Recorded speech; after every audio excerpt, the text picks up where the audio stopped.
ma'am से की video से हयेंग गिनिको हयेंग तौगदबा हाइतारे हयेंग से 8888 हारगदी था निपान को था निपान कनो अदगी तांग निपान को हाइदी 88 हारगदी हाइदी 8 से 8 is a number of abundance हाइतारे को हाइदी वाता पादबा सेल थुम करी करा सुगुम मैम दा हाइता abundance लेर को अदो 8 से अमुक स्माइना खतंग पैतक तौरागदी इन्फिनिटी की सिंबल होइद्रा इन्फिनिटी हारगदी लोइबा नाइदबा दुमाइना अमुक ओइरेदनको अदो 88 से ममांग दसो हापखिबने ममांग चहीदसु लायन गेट पोर्टल तौगिबैदो लायन गेट पोर्टल हांगबा मतम हाइतारेको लायन गेट पोर्टल ममांग दसु अइना सी हापा मतमदा सी हापा नुमित्तुदरा केनोमा इरांग अमा थोगा हाइदी मणिपुरदा नेट फंगदना हाइतारेको नुमित निनी मतुंगदरा केनोमा येंगनगिबने मयामना अदु तारगसु हजिको हाइदी अयेंगबा मीङै हाइदी युमदा कैदा हाइतारेको हाइदी मपानदगी येंगबोय तादि युमदा कैदा सजेस्ट तौबियो सी तौबियो खोपियो हाइना हाइतारेको अयेंग इमुंग मनुंगदा नत्रगा हाइदी केनो तौरगदी येंगबंगैगी ओइना हाय सुंजोय सोइदना तौबिरोको 88 को 88 पोर्टल से अखोइना लाइन गेट पोर्टल लेना हाइको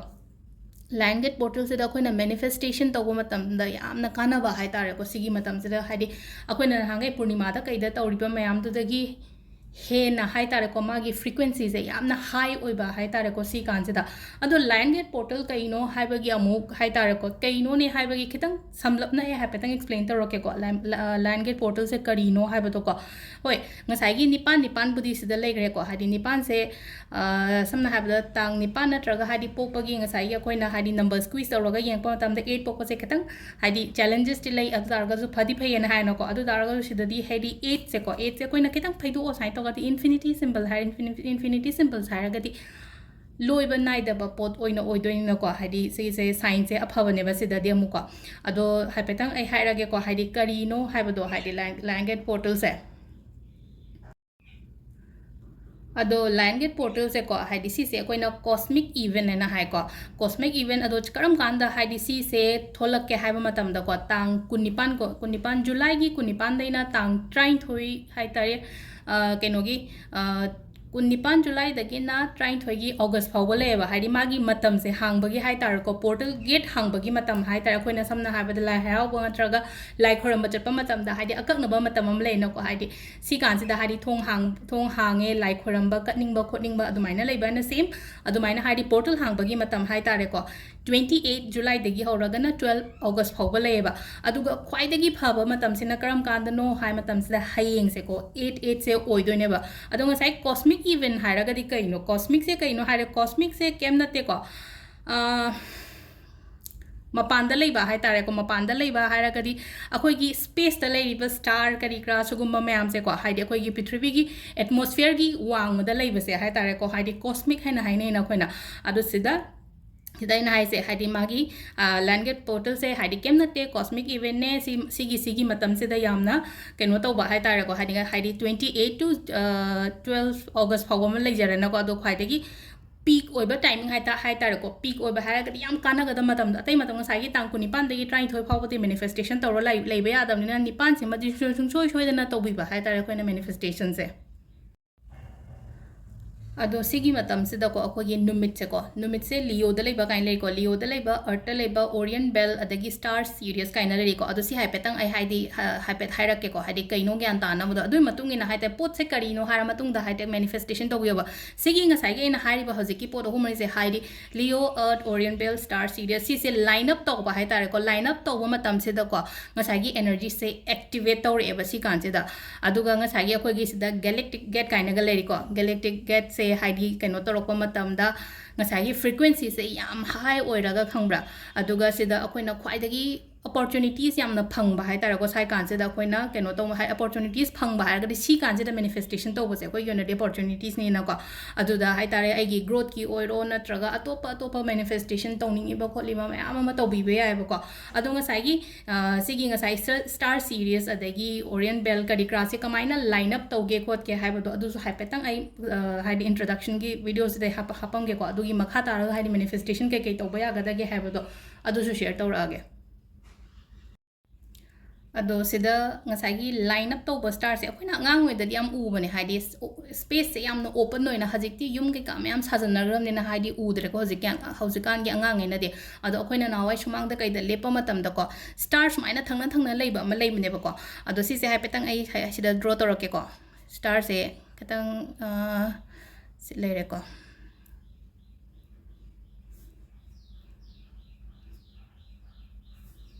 ꯑꯗꯨꯒ ꯁꯤꯗ ꯁꯨꯃꯥꯏꯅ ꯇꯧꯔꯒ ꯊꯪꯅꯔ ꯂꯩꯕ ꯀꯩꯅꯣ ꯊꯋꯥꯟꯃꯤꯆꯥꯛ ꯈꯔ ꯂꯩꯕꯅꯦꯕ ꯁꯤꯁꯦ ꯉꯁꯤ ꯑꯗꯨꯝ ꯍꯣꯔꯦꯟꯁꯨ ꯌꯦꯡꯒꯦꯁꯨ ꯌꯦꯡꯕꯤꯌꯣꯕ ꯅꯨꯡꯗꯥꯡꯗ ꯍꯥꯏꯗꯤꯀꯣ ꯑꯗꯨꯝ ꯍꯥꯏꯗꯤ ꯈꯔ ꯑꯣꯄꯟ ꯑꯣꯏꯕ ꯖꯒꯥꯒꯨꯝꯕꯗ ꯂꯩꯕ ꯑꯣꯏꯇꯥꯔꯒꯗꯤ ꯎꯕꯁꯨ ꯐꯪꯕ ꯌꯥꯏꯕ ꯁꯤꯒꯤ ꯁ꯭ꯇꯥꯔꯁꯦ ꯁꯨꯃꯥꯏꯅ ꯆꯕꯨꯟ ꯑꯣꯏꯅ ꯂꯩꯔꯒ ꯌꯥꯝꯅ ꯂꯥꯏꯠ ꯑꯣꯏꯅ ꯂꯩꯕ ꯌꯥꯝ ꯕ꯭ꯔꯥꯏꯠ ꯑꯣꯏꯕ ꯍꯥꯏꯇꯥꯔꯦꯀꯣ ꯃꯉꯥꯟꯗꯣ ꯌꯥꯝ ꯐꯪꯕꯗꯣ ꯍꯥꯏꯇꯥꯔꯦꯀꯣ ꯁꯤꯗ ꯑꯗꯣ ꯁꯤꯗ ꯁꯤꯉꯩꯁꯦ ꯑꯣꯏꯗꯣꯏꯅꯦꯕ ꯉꯁꯥꯏꯒꯤ ꯁ꯭ꯇꯥꯔ ꯃꯌꯥꯝꯁꯦ ꯍꯥꯏꯇꯥꯔꯦꯀꯣ ꯁ꯭ꯇꯥꯔꯁꯦ ꯑꯗꯣ ꯁꯤꯗꯀꯣ ꯁꯤꯁꯤꯅ ꯑꯩꯈꯣꯏꯅ ꯀꯩꯅꯣ ꯍꯥꯏꯕ ꯁꯤꯁꯤꯅ ꯁꯤꯔꯤꯌꯁ ꯍꯥꯏꯇꯥꯔꯦꯀꯣ ꯁꯤꯔꯤꯌꯁ ꯁ꯭ꯇꯥꯔ ꯍꯥꯏꯅꯀꯣ ꯁꯤꯔꯤꯌꯁ ꯁ꯭ꯇꯥꯔꯁꯦ ꯍꯥꯏꯗꯤ ꯈ꯭ꯋꯥꯏꯗꯒꯤ ꯑꯉꯥꯟꯕ ꯍꯥꯏꯇꯥꯔꯦ ꯈ꯭ꯋꯥꯏꯗꯒꯤ ꯕ꯭ꯔꯥꯏꯇꯦꯁ ꯁ꯭ꯇꯥꯔꯅꯦ ꯍꯥꯏꯀꯣ ꯑꯗꯨꯒꯤ ꯃꯇꯨꯡꯗ ꯍꯥꯏꯇꯥꯔꯦꯀꯣ ꯁꯤꯗ ꯑꯩꯈꯣꯏꯅ ꯕꯦꯇꯜꯖꯁ ꯍꯥꯏꯅ ꯍꯥꯏꯕꯁꯤꯗꯀꯣ ꯕꯦꯇꯜꯖꯁ ꯁ꯭ꯇꯥꯔꯁꯤꯅ ꯑꯃꯨꯛ ꯀꯩꯅꯣ ꯁꯦꯀꯦꯟ ꯕ꯭ꯔꯥꯏꯇꯦꯁ ꯁ꯭ꯇꯥꯔ ꯍꯥꯏꯇꯥꯔꯦꯀꯣ ꯁꯤꯁꯤꯅ ꯍꯥꯏꯇꯦꯀꯣ ꯕꯦꯇꯜꯖꯁꯁꯤꯅ ꯍꯥꯏꯗꯤ ꯃꯥꯁꯤꯅ ꯐꯔꯁ ꯈ꯭ꯋꯥꯏꯗꯒꯤ ꯑꯉꯥꯟꯕ ꯁ꯭ꯇꯥꯔ ꯑꯣꯏꯔꯦꯀꯣ ꯍꯥꯏꯗꯤ ꯑꯩꯈꯣꯏ ꯀꯩꯅꯣ ꯍꯥꯏꯗꯤ ꯇꯦꯂꯦꯁꯀꯣꯞ ꯀꯩꯀꯥ ꯌꯥꯎꯗ꯭ꯔꯒꯁꯨ ꯌꯦꯡꯕ ꯃꯇꯝꯗ ꯎꯕ ꯐꯪꯕꯅꯦꯕ ꯁꯤꯒꯤ ꯁ꯭ꯇꯥꯔꯉꯩꯁꯦꯀꯣ ꯁꯤꯗ ꯁꯤꯔꯤꯌꯁ ꯂꯩꯔꯦ ꯕꯦꯇꯜꯖꯁ ꯂꯩꯔꯦꯀꯣ ꯑꯗꯨꯒ ꯁꯤꯒꯤ ꯑꯍꯨꯝꯁꯦ ꯃꯔꯛꯇ ꯂꯩꯁꯦ ꯁꯤꯁꯤꯅ ꯑꯩꯈꯣꯏꯅ ꯑꯣरिꯌꯟ ꯕꯦꯜ ꯍꯥꯏꯅ ꯀꯧꯋꯦꯕ ꯁꯤꯁꯦ ꯑꯣरिꯌꯟ ꯕꯦꯜꯁꯦ ꯑꯩꯈꯣꯏꯅ ꯊ꯭ꯔꯤ ꯁꯤꯁꯇꯔ ꯅꯠꯇ꯭ꯔꯒ ꯍꯥꯏꯗꯤ ꯊ꯭ꯔꯤ ꯀꯤꯡ ꯍꯥꯏꯅ ꯍꯥꯏꯁꯨ ꯍꯥꯏꯅꯩꯀꯣ ꯑꯣरिꯌꯟ ꯕꯦꯜ ꯑꯃ ꯂꯩꯔꯦꯀꯣ ꯑꯗꯨꯒ ꯂꯥꯁꯇ ꯔꯤꯖꯤꯜ ꯍꯥꯏꯅ ꯑꯃ ꯂꯩꯀꯣ ꯁꯤꯗ ꯔꯤꯖꯜꯁꯦ ꯑꯩꯈꯣꯏꯒꯤ ꯀꯩꯅꯣꯅꯤꯀꯣ ꯍꯥꯏꯗꯤ ꯃꯥꯁꯦ ꯕ꯭ꯂू ꯀꯂꯔ ꯁ꯭ꯇꯥꯔ ꯑꯣꯏꯕꯅꯤꯀꯣ ꯃꯥꯁꯦ ꯕ꯭ꯂू ꯖꯥꯏꯟ ꯍꯥꯏꯇꯥꯔꯦꯀꯣ ꯁꯨꯃꯥꯏꯅ ꯍꯥꯏꯗꯤ ꯕ꯭ꯂू ꯖꯥꯏꯟ ꯁ꯭ꯇꯥꯔ ꯍꯥꯏꯅꯁꯨ ꯈꯪꯅꯩꯀꯣ ꯕ꯭ꯂू ꯖꯥꯏꯟ ꯁ꯭ꯇꯥꯔ ꯍꯥꯏꯅꯁꯨ ꯈꯪꯅꯔꯦꯀꯣ ꯁꯤꯁꯦ ꯑꯗꯣ ꯁꯤꯒꯤ ꯉꯁꯥꯏꯒꯤ ꯁꯤꯒꯤ ꯁ꯭ꯇꯥꯔ ꯂꯩꯔꯤꯕ ꯃꯌꯥꯝꯁꯦ ꯂꯥꯏꯟ ꯑꯞ ꯇꯧꯔꯛꯄ ꯍꯥꯏꯇꯥꯔꯦ ꯉꯁꯥꯏ ꯑꯗꯣ ꯂꯥꯏꯟ ꯑꯞ ꯇꯧꯔꯛꯄ ꯍꯥꯏꯔꯒꯗꯤ ꯁꯤꯁꯦ ꯁꯨꯃꯥꯏꯅ ꯂꯥꯏꯟ ꯑꯞ ꯂꯣꯏꯅ ꯇꯧꯔꯛꯇꯣꯏꯅꯦꯕ ꯍꯥꯏꯗꯤ ꯁꯤꯒꯤ ꯑꯩꯈꯣꯏꯒꯤ ꯂꯥꯏꯟ ꯒꯦꯠ ꯄꯣꯔꯇꯜꯒꯤ ꯅꯨꯃꯤꯠ ꯃꯇꯝꯁꯤꯗ ꯍꯥꯏꯇꯥꯔꯦꯀꯣ ꯑꯗꯣ ꯁꯤꯁꯦ ꯉꯁꯥꯏꯒꯤ ꯂꯥꯏꯟ ꯑꯞ ꯇꯧꯔꯛꯄ ꯃꯇꯝꯁꯤꯗ ꯑꯩꯈꯣꯏꯒꯤ ꯄꯣꯔꯇꯜꯁꯦ ꯍꯥꯡꯉꯛꯄ ꯃꯇꯝꯁꯤꯗ ꯃꯦꯅꯤꯐꯦꯁꯇꯦꯁꯟ ꯇꯧꯑꯅ ꯍꯥꯏꯕꯅꯦꯕꯀꯣ ꯑꯗꯣ ꯁꯤꯗ ꯆꯥꯎꯔꯛꯄ ꯑꯃ ꯂꯩꯔꯦꯅꯀꯣ 88 ꯄꯣꯔꯇꯜ ꯑꯩꯅ ꯍꯥꯏꯗꯤ ꯃꯦꯅꯤꯐꯦꯁꯇꯦꯁꯟ ꯇꯧꯑꯗꯤ ꯍꯥꯏꯅ ꯀꯔꯤꯒꯤꯅꯣꯗꯤ ꯈꯪꯉꯔꯣꯏꯅ ꯑꯩꯈꯣꯏꯅ ꯍꯥꯏꯗꯤ ꯀꯩꯒꯤꯅꯣ ꯃꯥꯅ ꯍꯥꯏꯁꯦ ꯑꯊꯣꯏꯕꯤꯅ ꯃꯦꯅꯤꯐꯦꯁꯇꯦꯁꯟ ꯇꯧꯑꯣ ꯍꯥꯏꯗꯤ ꯇꯥꯡ ꯅꯤꯄꯥꯟꯗ ꯁꯤ ꯅꯤꯄꯥꯟꯁꯤꯗ ꯐꯩ ꯍꯥꯏꯗꯤ ꯅꯤꯄꯥꯟꯒꯤ ꯀꯥꯟꯅꯕ ꯃꯌꯥꯝ ꯑꯃꯁꯨ ꯂꯩꯔꯦꯀꯣ ꯅꯤꯄꯥꯟꯁꯦ ꯑꯕꯟꯗꯦꯟꯁꯀꯤ ꯅꯝꯕꯔꯅꯦ ꯍꯥꯏꯕ ꯑꯃꯁꯨ ꯂꯩꯔꯦꯀோ ꯍꯥꯏꯗꯤ ꯋꯥꯠꯇ ꯄꯥꯗꯕ ꯈꯣꯠꯇꯕ ꯁꯤꯒꯨꯝꯕ ꯃꯌꯥꯝꯁꯤꯒꯤ ꯑꯗꯣ ꯏꯟꯐꯤꯅꯤꯇꯤꯁꯨ ꯑꯣꯏꯔꯦ ꯈꯤꯇꯪ ꯄꯩꯔꯞ ꯇꯧꯔꯒꯅꯤ ꯏꯟꯐꯤꯅꯤꯇꯤꯁꯨ ꯇꯥꯔꯦꯀꯣ ꯑꯗꯨꯒ ꯍꯥꯏꯗꯤ ꯁꯤꯁꯦ ꯀꯃꯥꯏꯅ ꯍꯥꯏꯗꯤ ꯄꯣꯠ ꯃꯌꯥꯝꯁꯦ ꯑꯂꯥꯏꯟ ꯇꯧꯔꯀꯥꯟꯗ ꯀꯩꯅꯣ ꯇꯧꯔꯒ ꯍꯥꯏꯗꯤ ꯁꯤ ꯀꯥꯟꯁꯤꯗꯅꯦꯕ ꯃꯦꯅꯤꯐꯦꯁꯇꯦꯁꯟ ꯇꯧꯕꯤꯌꯨ ꯍꯥꯏꯁꯦꯀꯣ ꯑꯗꯣ ꯁꯤꯃ ꯂꯣꯏꯔꯦꯀꯣ ꯑꯗꯣ ꯃꯦꯅꯤꯐꯦꯁꯇꯦꯁꯟꯁꯦ ꯀꯩ ꯇꯧꯒꯦ ꯍꯥꯏ ꯃꯇꯝꯁꯤꯗꯀꯣ ꯌꯨꯅꯤꯚꯔꯁꯇ ꯂꯦꯇꯔ ꯏꯕꯤꯌꯣꯕ ꯁꯣꯝꯅ ꯑꯗꯣ ꯉꯁꯥꯏ ꯌꯨꯅꯤꯚꯔꯁꯇ ꯂꯦꯇꯔ ꯏꯕ ꯃꯇꯝꯁꯤꯗꯀꯣ ꯍꯥꯏꯗꯤ ꯄ꯭ꯔꯦꯖꯦꯟ ꯇꯦꯟꯁꯇ ꯏꯗꯣꯏꯅꯤꯀꯣ ꯄ꯭ꯔꯦꯖꯦꯟ ꯇꯦꯟꯁꯇ ꯏꯕꯅ ꯍꯥꯏꯔꯒꯗꯤ ꯍꯥꯏꯗꯤ ꯄꯣꯠꯁꯦ ꯍꯧꯖꯤꯛ ꯐꯪꯉꯦ ꯑꯣꯏꯔꯦ ꯍꯥꯏꯅ ꯈꯜꯂꯒ ꯍꯥꯏꯇꯥꯔꯦꯀꯣ ꯑꯗꯣ ꯑꯩꯈꯣꯏꯅ ꯁꯤꯖꯤꯟꯅꯒꯗꯕ ꯀꯂꯔ ꯍꯥꯏꯔꯒꯗꯤ ꯕ꯭ꯂೂ ꯁꯤꯖꯤꯟꯅꯕ ꯌꯥꯏ ꯑꯣꯟꯂꯤ ꯕ꯭ꯂꯦꯛ ꯈꯛꯇꯪ ꯁꯤꯖꯤꯟꯅꯕꯤꯒꯅꯨꯀꯣ ꯑꯇꯩ ꯂꯣꯏꯅ ꯁꯤꯖꯤꯟꯅꯕ ꯌꯥꯏ ꯀꯩꯁꯨ ꯀꯥꯏꯗꯦꯀꯣ ꯕ꯭ꯂೂ ꯁꯤꯖꯤꯟꯅꯒꯦꯔꯥ ꯔꯦꯗ ꯁꯤꯖꯤꯟꯅꯒꯦꯔꯥꯀꯣ ꯑꯗꯣ ꯈ꯭ꯋꯥꯏ ꯐꯥꯔꯁꯇꯀꯣ ꯁꯤꯗ ꯑꯩꯈꯣꯏ ꯏꯔꯁꯦꯕꯀꯣ ꯍꯥꯏꯗꯤ ꯍꯥꯏꯐꯦꯠꯇꯪ ꯌꯥꯝ ꯑꯩ ꯀꯩꯅꯣ ꯑꯣꯏꯅ ꯏꯒꯦꯀꯣ ꯃꯑꯣꯡꯗꯣ ꯇꯥꯛꯂꯛꯀꯦꯕ ꯗꯤꯌꯔ ꯌꯨꯅꯤꯚꯔꯁ ꯍꯥꯏꯅ ꯍꯥꯏꯔꯦꯀꯣ ꯁꯤꯗ ꯗꯤꯌꯔ ꯌꯨꯅꯤꯚꯔꯁ ꯑꯗꯨꯒ ꯁꯤꯗꯀꯣ ꯊꯦꯡꯛ ꯌꯨ ꯈ꯭ꯋꯥꯏ first ꯏꯔꯁꯤꯅꯦꯀꯣ we have peace in Manipur ꯍꯧꯖꯤꯛ ꯃꯅꯤꯄꯨꯔꯗ ꯄꯤꯁ ꯂꯩꯔꯦ ꯍꯥꯏꯕ ꯑꯃꯀꯣ ꯑꯗꯣ ꯁꯤ ꯑꯃ ꯂꯩꯔꯦꯀꯣ ꯍꯥꯏꯗꯤ ꯑꯩꯒꯤ ꯈ꯭ꯋꯥꯏ ꯐꯥꯔꯁ ꯄ꯭ꯔꯥꯏꯌꯣꯔꯤꯇꯤꯗꯣ ꯏꯌꯣꯕ ꯁꯤꯗ 3 ꯅꯠꯇ꯭ꯔꯒ 5 ꯍꯦꯛꯇ ꯆꯦꯁꯦ ꯆꯕꯨꯟ ꯑꯃ ꯇꯧꯔꯒ ꯍꯥꯏꯗꯤ ꯑꯗꯨꯃꯥꯏꯅꯗꯤ ꯏꯕꯤꯒꯅꯨꯀꯣ ꯍꯥꯏꯗꯤ ꯄꯦꯖ ꯑꯃꯈꯛꯇꯪꯗ ꯏꯒꯗꯕꯅꯤꯀꯣ ꯑꯩꯅ ꯏꯕꯁꯦꯀꯣ 5 ꯏꯒꯦꯔꯥ 7 ꯏꯒꯦꯔꯥ ꯑꯗꯨꯃꯥꯏꯅ ꯏꯕꯤꯌꯣ ꯍꯥꯏꯗꯤ ꯃꯜꯇꯤꯄꯜ ꯑꯗꯨꯝ ꯋꯤꯁꯦꯁ ꯑꯗꯨꯝ ꯏꯕꯕꯨꯗꯤ ꯌꯥꯏꯑꯕꯀꯣ ꯃꯜꯇꯤꯄꯜ ꯋꯤꯁꯦꯁ ꯏꯌꯦ ꯍꯥꯏꯔꯒ 30ꯃꯨꯛꯇꯤ ꯏꯕꯤꯒꯅꯣꯕ 5ꯗꯒꯤꯅ 7 ꯐꯥꯎꯕ ꯑꯗꯨꯃꯥꯏꯅꯒꯨꯝꯕ ꯏꯕꯤꯕ ꯍꯥꯏꯇꯥꯔꯦꯀꯣ ꯁꯤꯗꯀꯣ ꯍꯥꯏꯗꯤ ꯗꯤꯌꯔ ꯌꯨꯅꯤꯚꯔꯁ ꯍꯥꯏꯔꯒ thank you we have peace in Manipur ꯀꯣ ꯑꯃꯨꯛꯀꯁꯨ ꯀꯣ ꯊꯦꯡꯛ ꯌꯨ ꯍꯥꯏꯅ ꯍꯥꯏꯔꯅꯀꯣ thank you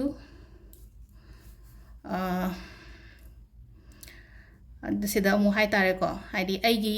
ꯖꯣꯕꯀꯤ ꯍꯥꯏꯔꯁꯤꯅꯦꯀꯣ my career is going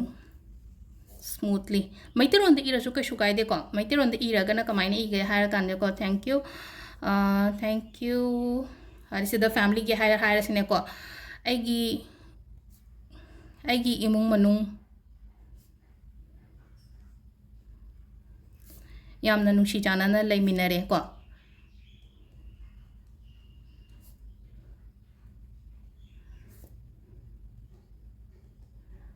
ꯑꯗꯒꯤ ꯊꯦꯡꯛ ꯌꯨ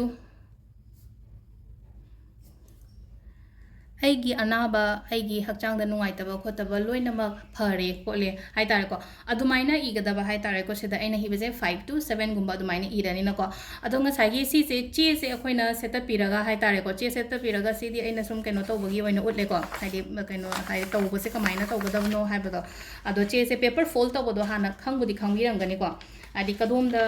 ꯀꯃꯥꯏꯅ ꯇꯧꯔꯒ ꯇꯧꯒꯗꯕꯅꯣ ꯍꯥꯏꯕꯗꯣ ꯍꯥꯏꯗꯤ ꯄꯦꯄꯔ ꯐꯣꯜꯗꯤꯡ ꯇꯧꯕ ꯃꯇꯝꯁꯤꯗ ꯑꯩꯒꯤ ꯔꯣꯝꯗ ꯑꯣꯟꯁꯤꯜꯂꯣ ꯍꯥꯏꯅ ꯀꯣꯏꯅ ꯍꯥꯏꯗꯤ ꯃꯦꯅꯤꯐꯦꯁꯇꯦꯁꯟ ꯇꯧꯕꯒꯤ ꯀꯩꯅꯣ ꯇꯧꯕꯁꯦ ꯆꯦꯒꯨꯝꯕ ꯇꯧꯕꯁꯦ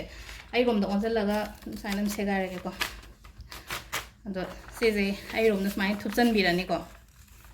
ꯋꯥꯈꯜꯁꯨ ꯑꯗꯨꯝ ꯈꯜꯂꯣ ꯑꯩꯅ ꯏꯈꯤꯕ ꯋꯤꯁ ꯃꯌꯥꯝꯗꯣ ꯍꯥꯏꯇꯥꯔꯦꯀꯣ ꯍꯥꯏꯗꯤ ꯄꯣꯠꯁꯦ ꯂꯣꯏꯅꯃꯛ ꯂꯥꯛꯑꯦ ꯈꯣꯠꯂꯦ ꯍꯥꯏꯕꯒꯤꯀꯣ ꯍꯥꯏꯗꯤ ꯑꯗꯨꯒꯤ ꯀꯩꯅꯣꯗꯨꯗ ꯚꯤꯖꯨꯋꯦꯂꯥꯏꯁ ꯇꯧꯕ ꯍꯥꯏꯇꯥꯔꯦꯀꯣ ꯑꯅꯤꯔꯛꯀꯣ ꯑꯍꯨꯝꯂꯛ ꯊꯨꯞꯄꯦꯀꯣ ꯑꯗꯨꯒ ꯂꯥꯁꯇ ꯁꯤꯒꯤ ꯀꯩꯅꯣꯁꯦ ꯕꯔꯟ ꯇꯧꯊꯣꯛꯑꯒ ꯍꯥꯏꯇꯥꯔꯦꯀꯣ ꯃꯥꯒꯤ ꯁꯤꯒꯤ ꯆꯦꯁꯦ ꯕꯔꯟ ꯇꯧꯊꯣꯛꯑꯒ ꯃꯄꯥꯟꯗ ꯊꯣꯛꯑꯒ ꯅꯠꯇ꯭ꯔꯒ ꯑꯩꯒꯤ ꯃꯊꯛꯇꯒꯤꯅꯤ ꯈꯪꯗꯦꯅꯤ ꯈꯪꯗꯦ ꯍꯥꯏꯗꯤ ꯑꯍꯥꯡꯕ ꯖꯒꯥ ꯑꯃꯗ ꯍꯥꯏꯇꯥꯔꯦꯀꯣ ꯍꯥꯏꯗꯤ ꯕ꯭ꯂꯣ ꯇꯧꯊꯣꯛꯈꯤꯕ ꯀꯥꯝꯊꯣꯛꯈꯤꯕ ꯍꯥꯏꯇꯥꯔꯦꯀꯣ ꯁꯤꯁꯦ ꯃꯤꯠꯁꯜꯂꯒ ꯀꯥꯝꯊꯣꯛꯄꯤꯔꯣ ꯀꯥꯝꯊꯣꯛꯄ ꯃꯇꯝꯗ ꯈꯟꯕꯤꯔꯣ ꯍꯥꯏꯇꯥꯔꯦꯀꯣ ꯍꯥꯏꯗꯤ ꯑꯩꯅ ꯅꯤꯔꯤꯕ ꯄꯣꯠ ꯃꯌꯥꯝꯁꯦ ꯂꯣꯏꯅ ꯌꯨꯅꯤꯚꯔꯁꯅ ꯇꯥꯕꯤꯔꯒ ꯑꯩꯉꯣꯟꯗ ꯂꯣꯏꯅ ꯑꯃꯨꯛ ꯍꯜꯂꯛꯑꯦꯀꯣ ꯍꯥꯏꯕꯗꯣ ꯍꯥꯏꯇꯥꯔꯦꯀꯣ ꯑꯩꯅ ꯅꯤꯈꯤꯕ ꯃꯌꯥꯝꯁꯦ ꯂꯣꯏꯅꯃꯛ ꯂꯥꯛꯑꯦꯀꯣ ꯍꯥꯏꯕꯗꯣ ꯑꯗꯨꯃꯥꯏꯅ ꯇꯧꯔꯒ ꯁꯤꯃ ꯂꯩꯔꯦꯀꯣ ꯑꯗꯨꯒ ꯑꯃꯨꯛ ꯍꯌꯦꯡꯁꯦ ꯇꯧꯕ ꯌꯥꯕꯁꯦ ꯀꯩꯅꯣ ꯍꯥꯏ ꯀꯥꯟꯁꯤꯗꯀꯣ ꯏꯃꯨꯡ ꯃꯅꯨꯡ ꯐꯖꯅ ꯍꯥꯏꯇꯥꯔꯦꯀꯣ ꯀꯩꯅꯣ ꯇꯧꯕꯤꯌꯣ ꯏꯃꯨꯡ ꯃꯅꯨꯡ ꯐꯖꯅ ꯁꯦꯡꯗꯣꯛꯄꯤꯌꯣ ꯁꯤꯠꯇꯣꯛꯄꯤꯌꯣ ꯍꯥꯏꯗꯤ ꯗꯨꯞꯀꯨꯝꯕ ꯀꯩꯒꯨꯝꯕ ꯊꯥꯔꯒ ꯅꯠꯇ꯭ꯔꯒ ꯔꯨꯝ ꯐ꯭ꯔꯦꯁꯅꯔꯅꯤ ꯈꯪꯗꯦ ꯑꯃꯅꯤ ꯗꯨꯞ ꯊꯥꯕꯤꯌꯣꯀꯣ ꯗꯨꯞꯁꯨ ꯊꯥꯕꯤꯌꯣ ꯑꯗꯨꯒ ꯔꯨꯝ ꯐ꯭ꯔꯦꯁꯅꯔꯒꯨꯝꯕꯁꯨ ꯑꯗꯨꯝ ꯌꯨꯁ ꯇꯧꯕꯤꯔꯒ ꯍꯥꯏꯗꯤ ꯏꯃꯨꯡꯁꯦ ꯃꯅꯝꯁꯦ ꯅꯨꯡꯁꯤꯍꯟꯕ ꯍꯥꯏꯇꯥꯔꯦꯀꯣ ꯌꯥꯝꯅ ꯅꯥꯟꯅ ꯀꯩꯅ ꯂꯩꯍꯟꯕꯤꯌꯣꯕ ꯑꯗꯨꯀꯥꯟꯗ ꯍꯥꯏꯗꯤ ꯉꯁꯥꯏꯒꯤ ꯑꯦꯅꯔꯖꯤ ꯑꯐꯕꯗꯣ ꯑꯃꯨꯛ ꯍꯦꯟꯅ ꯑꯦꯇ꯭ꯔꯦꯛ ꯇꯧꯔꯛꯅꯕ ꯍꯥꯏꯇꯥꯔꯦꯀꯣ ꯑꯗꯨꯒ ꯀꯥꯆꯤꯟ ꯀꯣꯌꯥ ꯀꯔꯤ ꯀꯔꯥ ꯍꯥꯏꯇꯥꯔꯦꯀꯣ ꯃꯩ ꯀꯔꯤ ꯀꯔꯥ ꯉꯥꯟꯅ ꯊꯥꯟꯕꯤꯕ ꯍꯥꯏꯇꯥꯔꯦꯀꯣ ꯍꯌꯦꯡꯁꯦ ꯑꯗꯨꯒ ꯑꯌꯨꯛꯁꯤꯗꯀꯣ ꯑꯌꯨꯛꯁꯤꯗ ꯑꯃꯨꯛ ꯑꯩꯈꯣꯏꯅ ꯇꯧꯕ ꯌꯥꯕꯁꯦ ꯍꯥꯏꯗꯤ ꯃꯦꯗꯤꯇꯦꯁꯟꯒꯨꯝꯕ ꯇꯧꯕꯤꯌꯨꯀꯣ ꯃꯦꯗꯤꯇꯦꯁꯟ ꯇꯧꯕꯁꯦ ꯌꯥꯝ ꯐꯩꯀꯣ ꯍꯥꯏꯗꯤ ꯄꯣꯔꯇꯜ ꯅꯨꯃꯤꯠꯇꯒ ꯑꯩꯈꯣꯏꯅ ꯃꯦꯗꯤꯇꯦꯁꯟꯒꯨꯝꯕ ꯇꯧꯕꯁꯦ ꯃꯦꯗꯤꯇꯦꯠ ꯇꯧꯕ ꯃꯇꯝꯗ ꯍꯥꯏꯗꯤ ꯆꯦꯟꯇꯤꯡꯒꯨꯝꯕꯒ ꯇꯧꯕ ꯑꯣꯝ ꯆꯦꯟꯇꯤꯡ ꯇꯧꯒꯦꯔꯥꯀꯣ